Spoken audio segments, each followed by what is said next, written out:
Hello and welcome to the first lesson of our SAP ABAP course with JAD. In this lesson, we are going to create our very first ABAP program. First, open transaction SE80.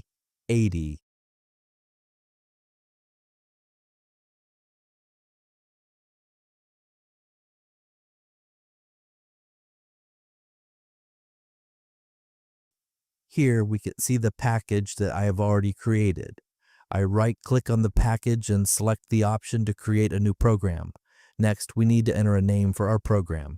For this example, I will use the program name shown on the screen, ZZ underscore ABAP underscore EX02 underscore HH. For custom ABAP developments, we normally use the Z or Y namespace. This helps us distinguish our own developments from standard SAP objects. In the title field, we enter a short description. For example, my first program. For the program type, select executable program. For this example, we don't need to change any of the other optional fields. Now save the program. We can now see the generated source code of our ABAP program. Let's write our first ABAP statement, write hello world. The write statement is used here to display text on the screen. There is one important rule you need to remember in ABAP.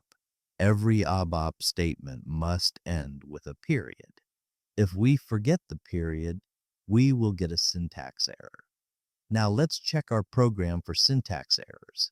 If everything is correct, we activate the program. Then we execute the program by pressing F8. And here we can see our result. Hello world. Congratulations, you have just created and successfully executed your first ABAP program. Assignment. Now it's your turn.